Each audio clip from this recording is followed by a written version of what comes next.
I often say that disease is a normal and expected result of our adaptive mechanisms simply trying to cope with our lifestyle. In short, our culture has hijacked our evolution.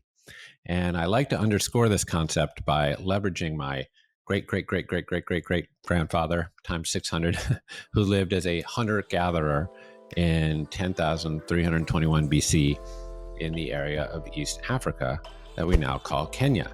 His name was Fedge Onsark, which somewhat unimaginatively is my name spelled backwards.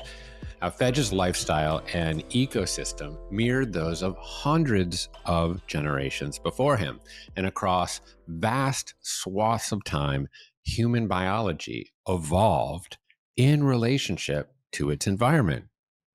Now, I have virtually the same exact biology as Fedge, maybe a closer shave, but our cultural conditions could not be more different. This change in culture has created evolutionary mismatches. Our hard wrought advantages have now become disadvantageous. Now, there are many examples of how culture has rendered the adaptive maladaptive. And today I explore the human relationship with light.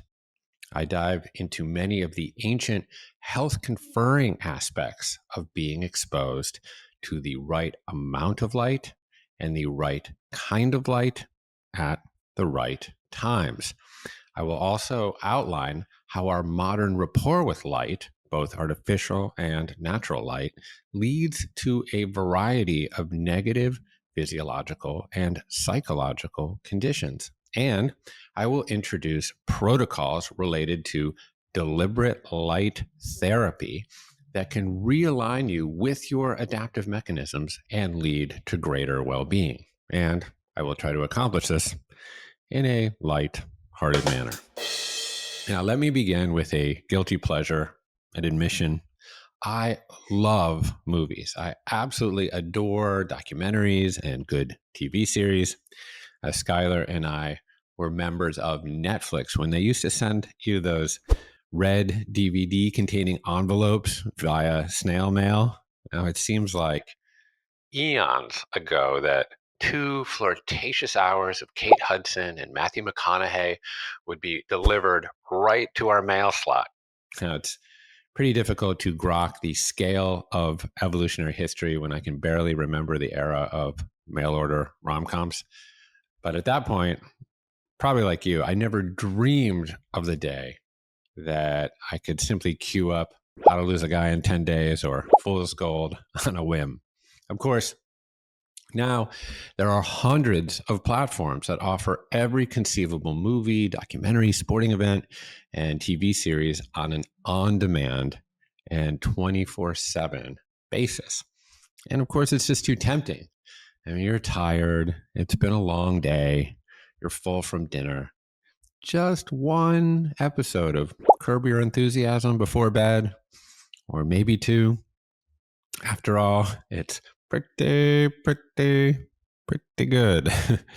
Watching Larry David hysterically step in his own shit seems innocuous enough, but upon greater inspection, it's not just his awkward hilarity that might be impeding your sleep. So let's go back 12,000 years or so and examine the conditions in which our bodies were engineered. The sunrise generally served as Fedge's alarm clock. Now, of course, this was somewhat dependent on season, but it was not uncommon for Fedge to rouse at the first crack of light. And of course, Fedge did not have blackout curtains on his hut and often slept outside. So his exposure to morning light was a customary part of his life. This habitual contact with early morning sunlight informed certain adaptations. Light exists across a wave spectrum. Humans can see visible light across a sliver of that spectrum between ultraviolet and infrared, or between approximately 400 and 700 nanometers. In the morning, when the sun is low, there is a greater prevalence of a slice of the visible light spectrum closer to ultraviolet, known as blue light. Now, blue light exists between 380 and 500 nanometers. Now, I'll go deeper into the mechanism of how light impacts physiology in a bit, but here's a little primer. When humans take in morning light, blue light radiation enters the eye and interacts with specialized neurons in the inferior part of the retina. These cells are known as intrinsically photosensitive retinal ganglion cells. These sensory neurons evolved in the lower part of the retina because light from the sun is coming from above. These cells send a message to your body's timekeeper, two wee nodes just above the roof of your mouth, known as the suprachiasmatic nucleus. Now, these nuclei are responsible for setting your circadian clock. Circa means approximately, and dia means day. So circadian means approximately a day. The suprachiasmatic nucleus regulates the flow of hormones in your body across approximately a day. Now, specifically, it signals the pineal gland to produce and secrete the hormone melatonin at a certain time. Now, melatonin naturally induces grogginess. Now, when your eyes get blue light in the morning, your circadian clock is set such that about 12 to 14 hours later, melatonin will begin to pulse through your bloodstream and usher you off to La La Land. Now, the morning time is generally characterized by a rise in melatonin's hormonal foil, cortisol, which contributes to the feeling of alertness that you want as you begin your day. So let's take a brief detour here to explore the yin-yang hormonal relationship between melatonin and cortisol. Now, cortisol is a steroid hormone produced in the adrenal glands, right here above the kidneys, derived from cholesterol and insoluble in blood. Cortisol levels bottom out around midnight and rise naturally in the morning, triggering a flood of glucose that supplies an immediate energy source to your large muscles. And this helps you get your sleepy head out of bed. Now, cortisol levels decline across the course of the day, sometimes with like little mini peaks in the late afternoon. So cortisol is on a hormonal teeter-totter with melatonin. In a balanced system, melatonin secretion increases soon after the onset of darkness, eliciting a sensation of sleepiness that propels you toward your pajama drawer and recumbency. Melatonin typically summits in the middle of the night between 2 and 4 a.m. and gradually dips during the second half of the night as cortisol is rising.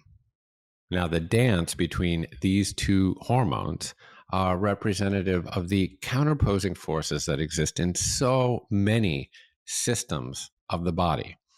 Equilibrium between cortisol and melatonin is essential for maintaining a healthy wake-sleep cycle.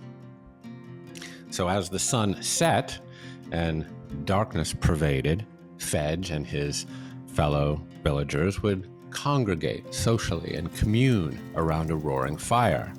The flames of the fire emit amber light closer to the infrared spectrum. And because the fire pit is at ground level, light is being received in the superior part of the retina.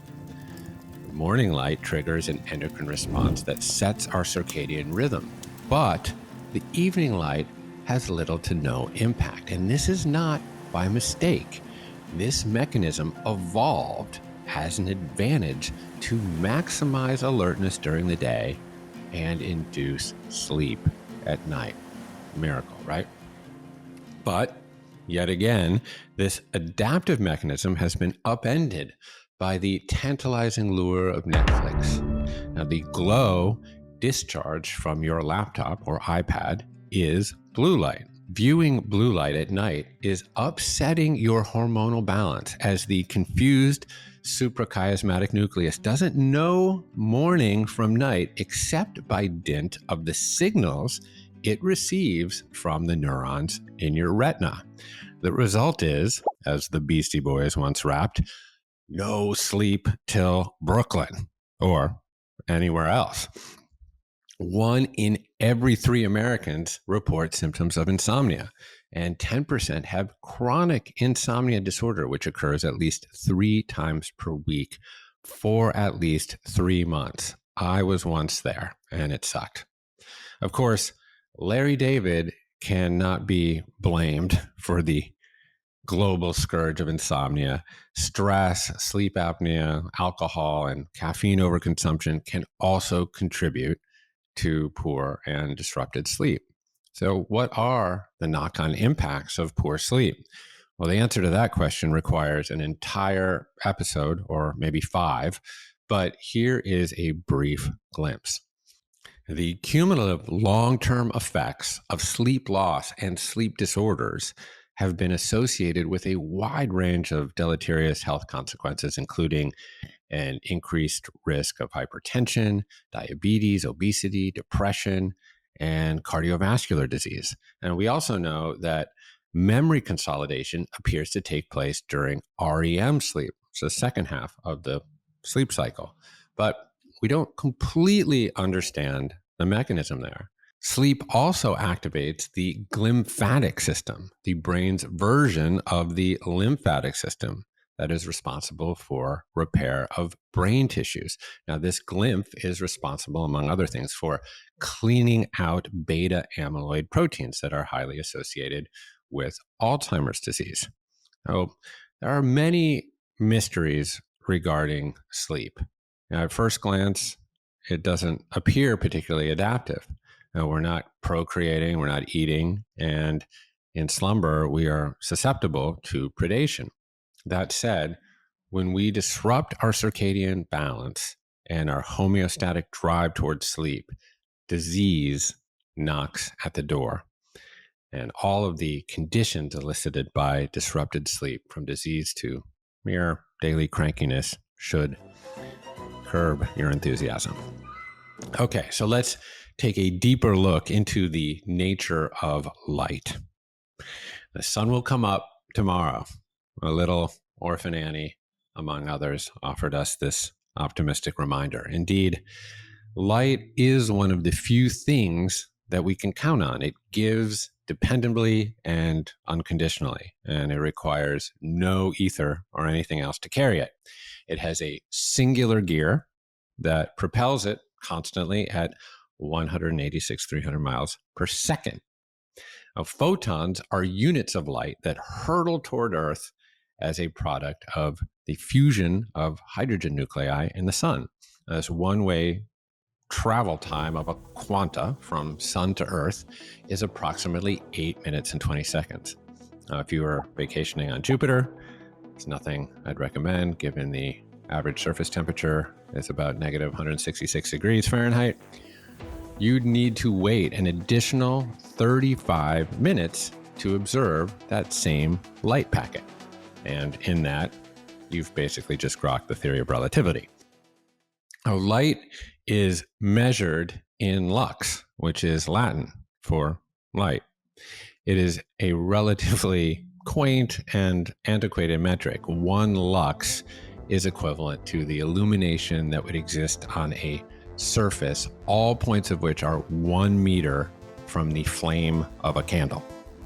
So a fully overcast sky at sunrise is about 40 lux. The brightest midday sunlight has over 100,000 lux. The ambient illumination of the sky at sunrise on a clear day hovers around 400 lux. So humans evolved with sunlight. Our physiology responds to light in myriad ways, depending on the kind of light.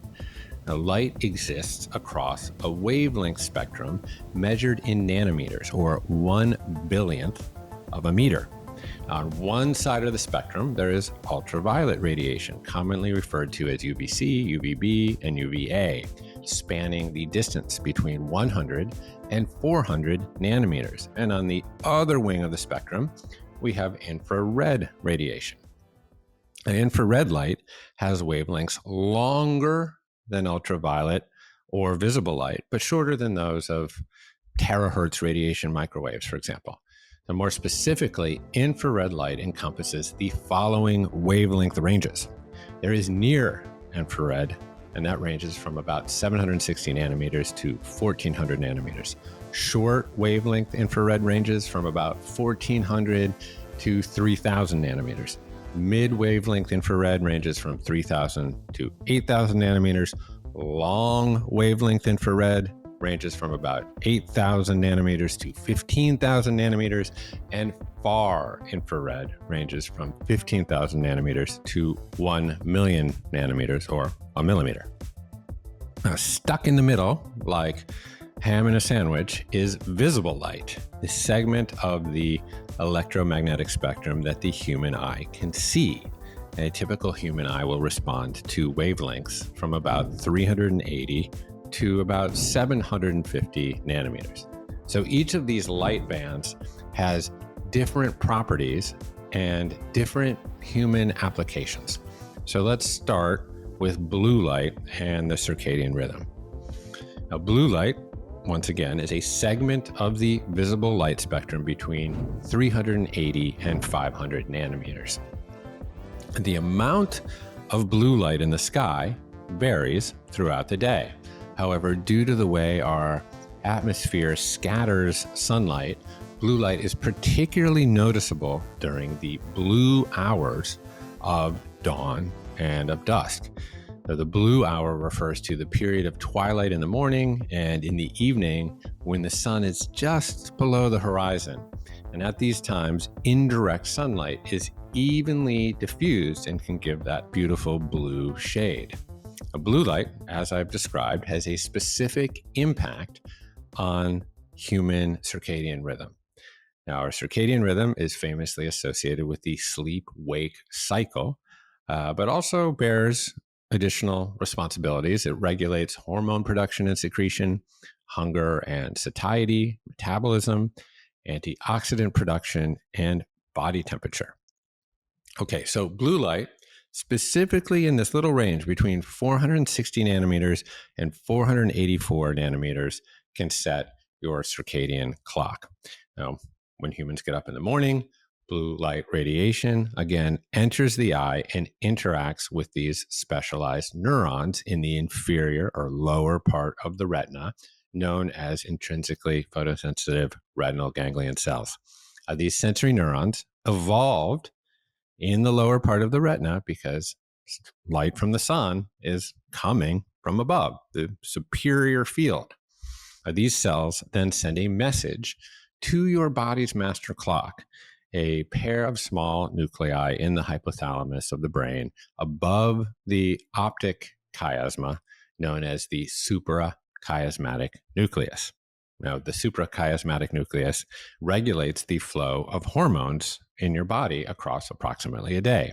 Specifically, it signals the pineal gland to produce and secrete the hormone melatonin at a certain time. And again, melatonin naturally induces grogginess. Now, when your eyes get blue light in the morning, your circadian clock is set such that 12 to 14 hours later, melatonin will begin to pulse through your bloodstream and round your day with a sleep. So, what to do in the morning for a healthy wake-sleep cycle? So the protocol is pretty simple. Within an hour of waking up, get 20 minutes of morning light outdoors. Ideally, you're up before 9 a.m., though this can be difficult for some shift workers. But do not wear sunglasses. You can just survey the scene, look into the lower portion of the sky, and of course, avoid staring at the bright ball of gas known as the sun. So blue light does not travel effectively through windows. So steep your tea, put on a jumper, and get outside. Now, a bright day with more lux might require a smaller time commitment, and an overcast day will require more patience.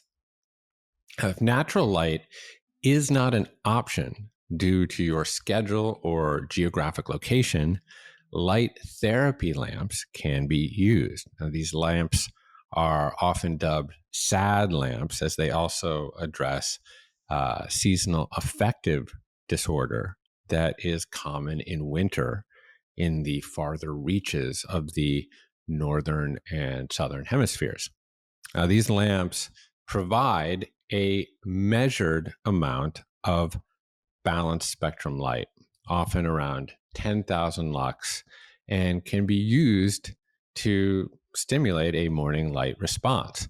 Spending 20 minutes, approximately 12 inches away from a SAD light box, will mimic the effect of the sun. Okay, what to do in the evening, or better, really, what not to do in the evening. So it's kind of obvious, but stop looking at screens at least an hour before bedtime. Your sensory neurons in the inferior part of your retina are more sensitive to blue light at night than in the morning. Okay, so turn on blue light filters. Now, almost all computers and tablets now have a nighttime filter. Apple has a Night Shift, which uses geolocation and sunset time data to reduce the amount of blue light that your beloved device emits. So if you can withstand the mockery of your children, I have 3 daughters, I get mocked plenty. There are also blue blocker sunglasses that are pretty cheap that mitigate blue light. Now, if you must binge Succession, then try to have your eye level above the screen such that you're looking down your nose at Logan Roy.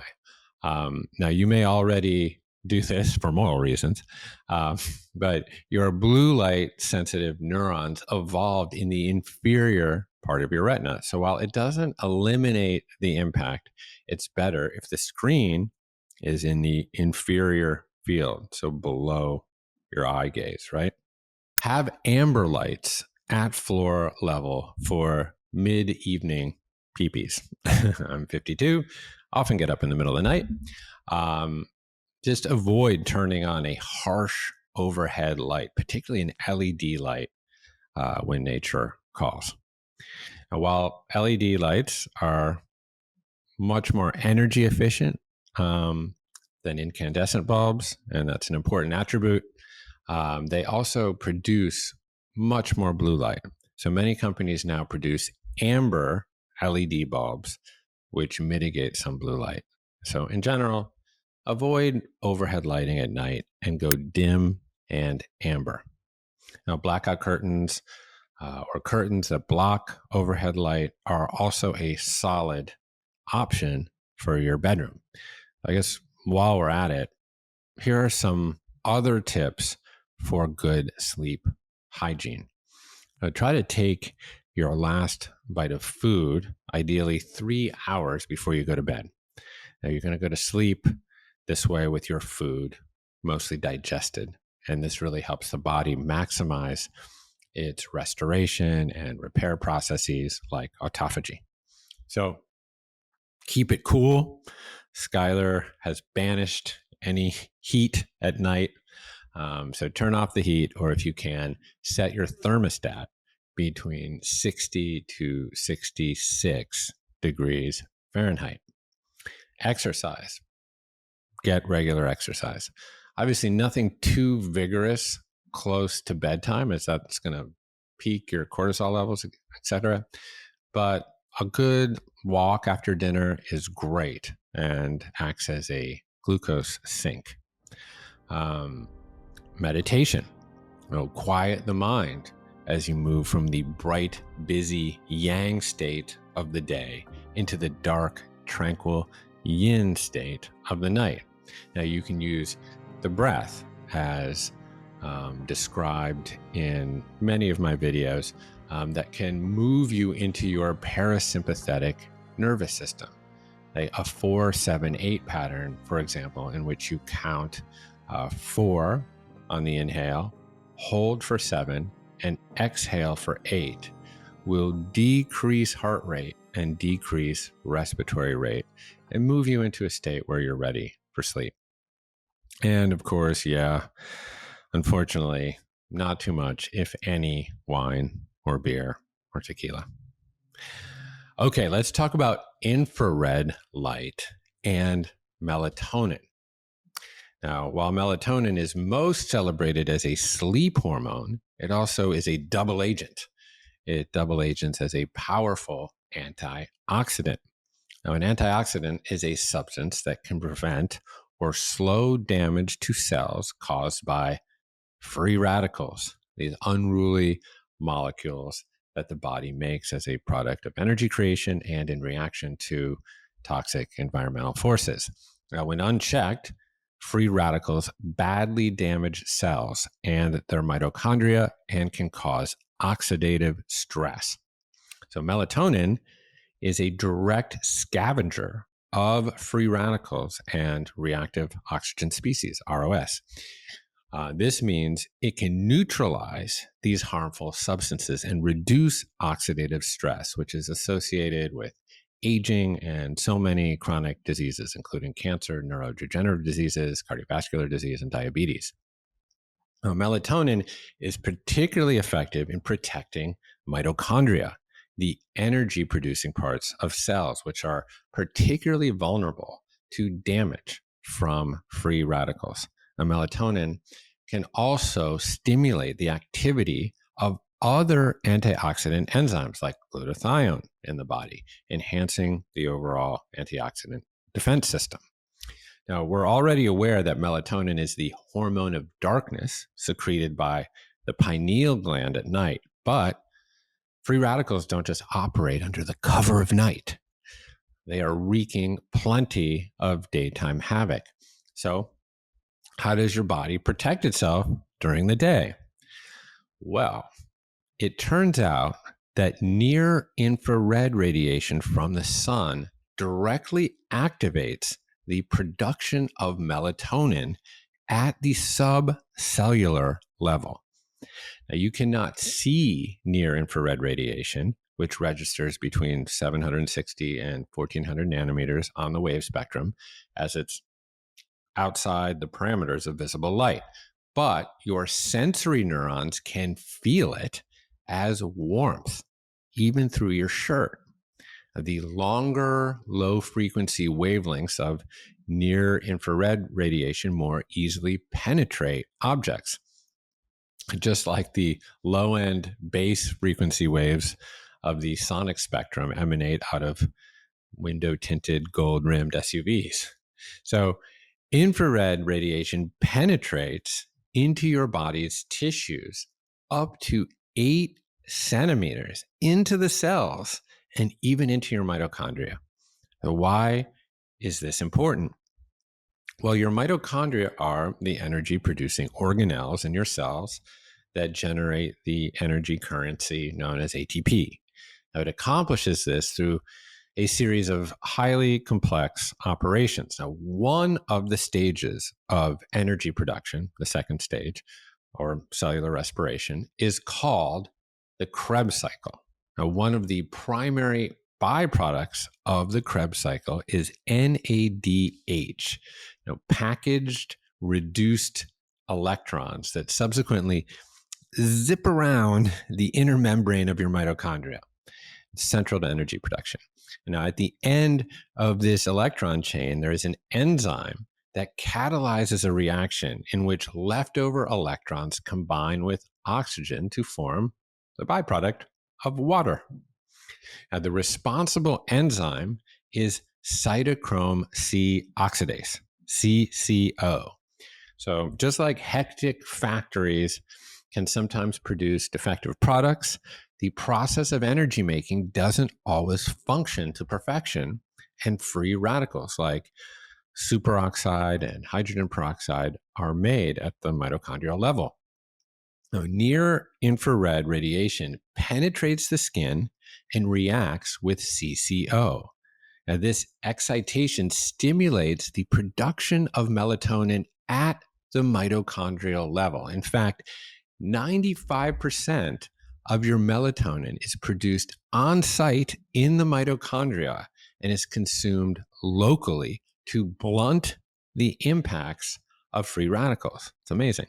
So this melatonin stimulated by light is subcellular and does not enter the bloodstream. So by extension, does not make you sleepy. Now, the good news is that most of the energy on Earth is in the infrared spectrum, and you don't need to be in the sun to get it. Near infrared radiation is actually stronger when it's reflected off of leaves or grass. So being outside in green spaces, even in the shade, will upregulate the production of melatonin and in turn decrease oxidative stress. So parenthetically, while sunscreen blocks ultraviolet rays, it does not inhibit near infrared radiation from penetrating your skin. Also, the trappings of urbanity like buildings, concrete, hot dog stands do not reflect near infrared radiation light. You need green.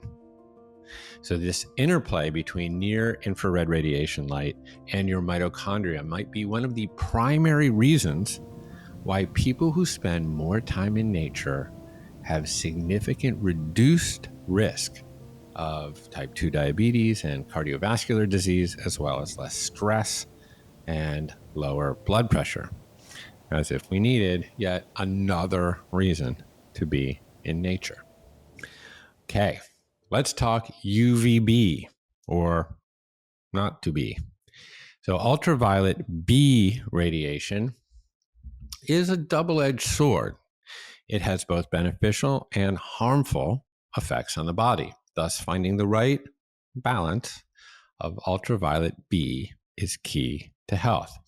The UVB radiation stimulates the production of vitamin D in the skin. The vitamin D is also a hormone in that it controls how cells and organs function. It's a messenger. The vitamin D is a crucial nutrient that has multiple roles in the body. It is required to absorb calcium and phosphate from the gut into the bloodstream. And these minerals are critical for the development and maintenance of healthy teeth and healthy bones. Deficiency in vitamin D can lead to a softening of the bones, a condition known as rickets in children, and long-term deficiency can contribute to osteoporosis in adults. Vitamin D is also important for maintaining muscle function. Deficiency in vitamin D can lead to muscle weakness and falls, particularly in older adults. Now, vitamin D also helps to regulate the body's inflammatory response. Research suggests that vitamin D may play a role in preventing and treating a number of conditions, including type 1 and type 2 diabetes, hypertension, glucose intolerance, and multiple sclerosis. Now, exposure to sunlight, including UVB radiation, can improve mood and alleviate symptoms of seasonal affective disorder, known as SAD. Now, there's also some evidence to suggest that vitamin D plays a significant role in mood regulation and can help ward off depression. And you might just have sensed that as a product of your direct experience. Now, vitamin D plays a significant role in the immune system. We heard a lot about it during COVID, and it affects both the innate and the adaptive immune responses. So here's a closer look at how vitamin D interacts with immune cells. So the innate immune system is the body's first line of defense against pathogens. Now, immune cells in the system, such as macrophages and dendritic cells, have vitamin D receptors on them.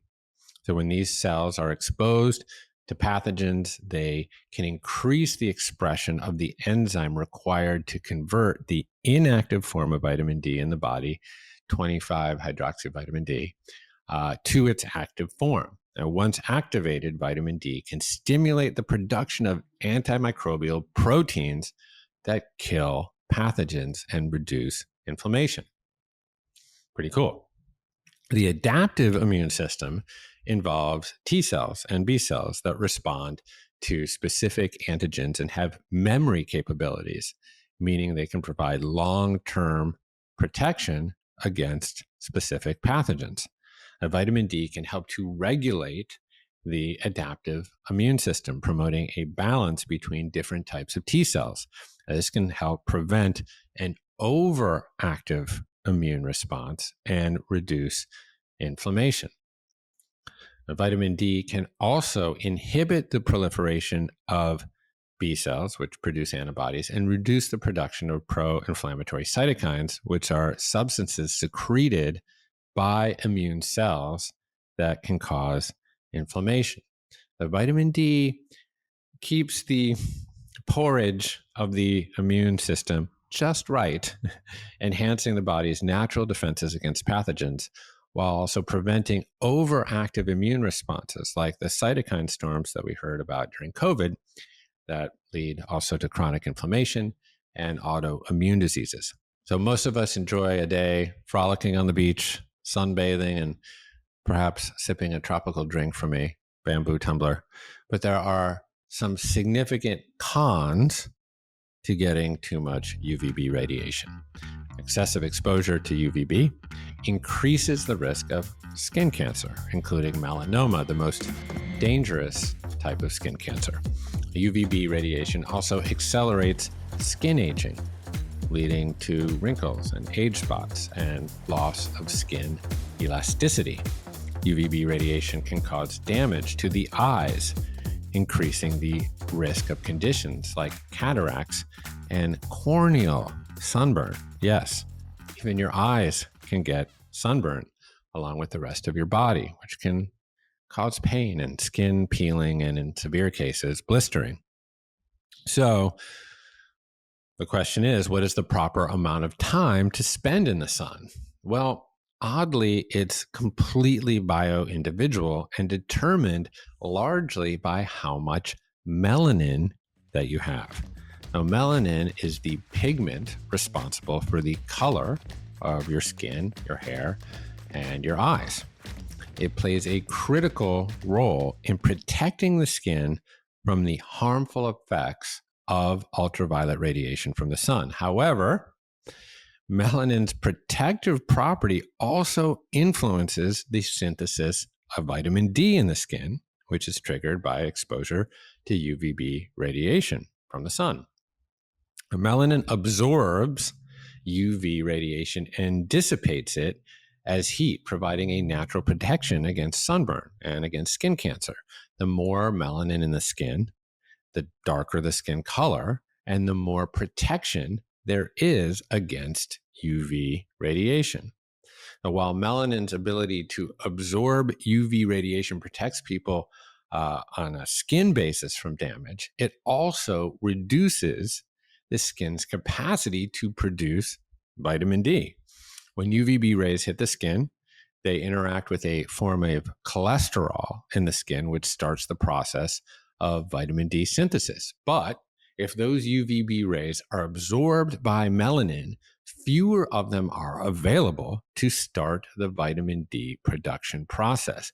This means that individuals with darker skin who have more melanin are at a greater risk of vitamin D deficiency if they don't get enough sun exposure, don't consume enough vitamin D in their diet, or don't take a vitamin D supplement, for example.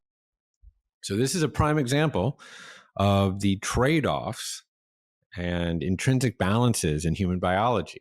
The advantage of having more melanin is greater natural protection against sun damage and skin cancer, but the disadvantage is a higher risk of vitamin D deficiency, particularly in regions with less sun exposure. Conversely, individuals with less melanin, lighter skin, can synthesize vitamin D more readily, but they are at a higher risk of sunburn and skin cancer. So, for example, if you have darker skin and live in a high latitude climate, you will almost certainly be vitamin D deficient. Of course, humans evolved with their climates. So higher concentrations of melanin, for example, in most of Africa or India was an adaptive advantage. However, through migration and other more nefarious means, the world has gotten a lot smaller and a lot more multi-ethnic. And this has led to certain evolutionary mismatches. So once again, it's about cultivating a balance. The need for sun exposure to produce vitamin D versus the risk of skin damage from the sun. So the UV index can serve as your beach time planner. You can also test to determine whether or not you have a vitamin D deficiency.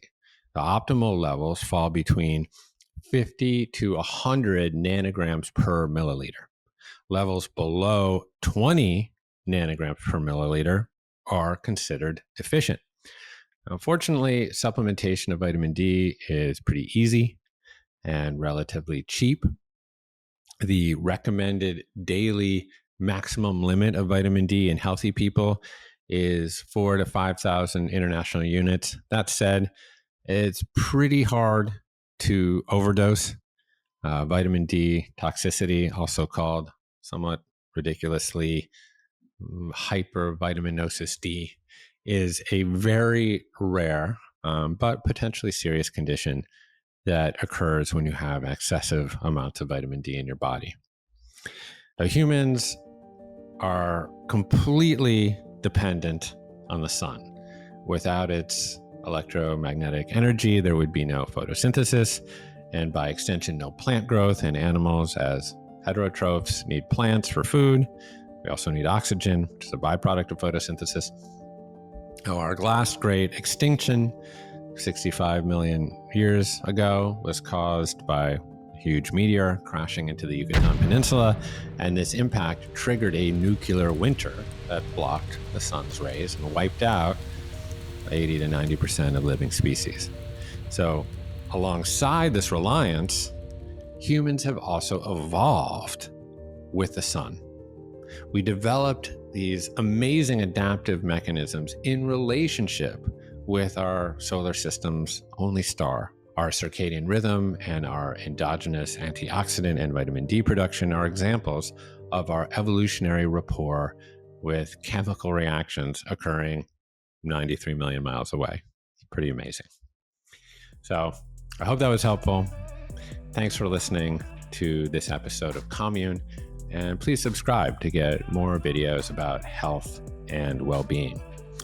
For more information on how to cultivate balance and well-being in your life, go to onecommune.com/trial and sign up for a free 14-day membership to Commune's course platform that features more than 120 courses with top doctors and teachers across physiological and psychological well-being. And just remember this: well-being is not a static condition.